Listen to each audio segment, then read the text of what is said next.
स्मिता पाटिल जी से आपकी पहली मुलाकात इसी दौरान हुई थी? स्मिता को मैं पहले से जानता था। स्मिता पुणे से थी तो जानता तो पहले से था। वो टीवी पे न्यूज़ पढ़ती थी, वो भक्ति पर वे तो फिर वो गोविंद के साथ और इनके साथ वो काम करके वो जो आगे आ गई, उसका स्क्रीन प्रेजेंट कमाल का था। मतलब वो ऐसे देखोगे तो तुम्हें लगेगा ये है लड़की, ये नहीं। जैसे वो कैमरा तुम स्क्रीन पे देखो उसको, वो बदल ही जाती थी। कमाल की स्क्रीन प्रेजेंस कमाल का था उसका।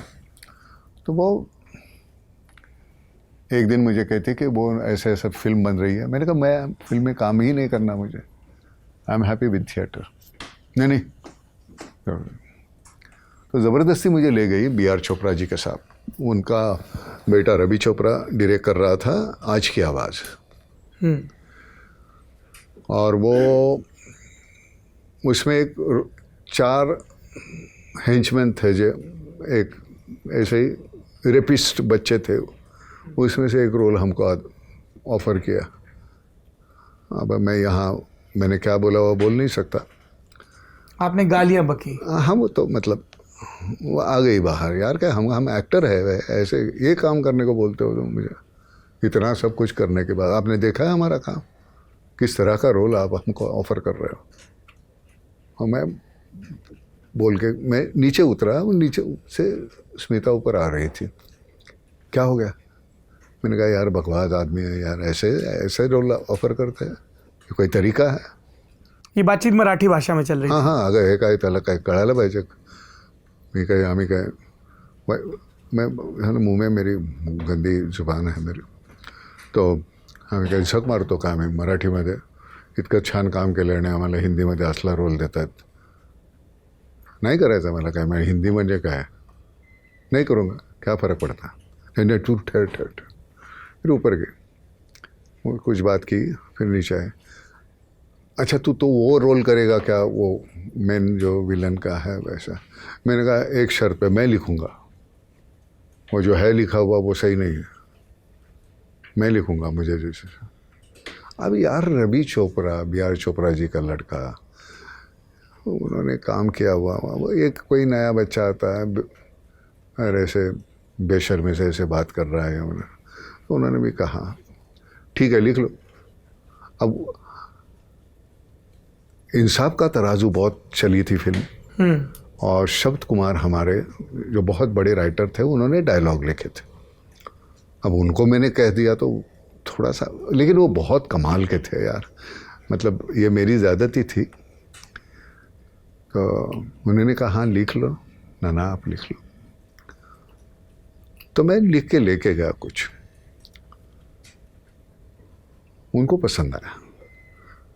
हिंदी सुधार दी उन्होंने उसमें, उतनी अच्छी हिंदी तो हमारी है नहीं, खैर। तो फिर हम सेट पे पहले दिन गए तो रवि थोड़ा सा गुस्सा हुआ था मुझसे। तो अच्छा लिख भी लिया आपने, तो अब बताओ कैमरा कहाँ रखे हम? तो वरुण मुखर्जी कैमरामैन था। तो मैंने कहा एक काम करो, ये मैं यहाँ बैठा हूँ, यहाँ ऐसे ट्रॉली लगाओ, कैमरा वहाँ रखो, इनको यहाँ खड़ा करो, और फिर। अच्छा आप बताने भी लगे? हाँ नहीं, मैंने कहा ट्रॉली लगा दी। तो उसने कहा वरुण लगा दो। मैंने कहा ऐसा ऐसा ऐसा ऐसा ऐसा ऐसा होता है, फिर बाद में कैमरा पैन करो, मैं फिर यहाँ का रिवील करो। ले लिया उन्होंने शॉट। देखना शॉट वो अभी भी, पहले मेरा सिर्फ कान दिखता है, फिर ऐसे ऐसे ऐसे ऐसे। देखो जे स्कूल ऑफ आर्ट का कुछ तो फ़ायदा होना चाहिए। फ्रेम कैसी होगी, क्या होगा, कैसे दिखेगा, वो तो उतना तो विजुलाइज तुम कर सकते हो। रोल तो वही करते थे, अदा करते थे ना हम अपने एडवर्टाइजिंग एजेंसी में। अब ये बंदा तुझे कहता है कि नहीं इस कैमरा में बोलना देखना है तुझे, ये कहता है मुझे इस कैमरा में देखना है। अब इसके लिए उन्होंने फ्रेमिंग तो जमा दी है ना। अब इसके बाद वो अगर ये ऐसा है ऐसा है ऐसा है ऐसा ऐसा कर रहा है, तो उनका कुछ कंपोजिशन तो होगा कि नहीं उनके जहन में, वो विजुअलाइज तो करते ही होंगे। अब मैं इतनी देर तुझसे बात कर रहा हूँ तो मुझे मालूम है ये कैमरा मुझे कवर कर रहा है, लेकिन एक वक्त ऐसा आना चाहिए कि ये कैमरा तुम्हारे जहन से एब्सेंट होना चाहिए। जो तू अभी बोल रहा था मैं सच कहता हूँ, बच्चे की कसम, मैं सीख रहा था तुझसे, जिस तरह से तू कर रहा था। ऐसे ही तो हम ऐसे चोरी करके तो मैं इतना बड़ा बन गया, यहाँ से चोरी करो, वहाँ से चोरी करो। सच, कितना बेहतरीन करता था, कितना बेहतरीन बोला था। Thank you. तो मैं कहता हूँ ये लोग देखेंगे एपिसोड, वो तुझे देखने के लिए अरे। देखेंगे, मुझे देखने के लिए नहीं।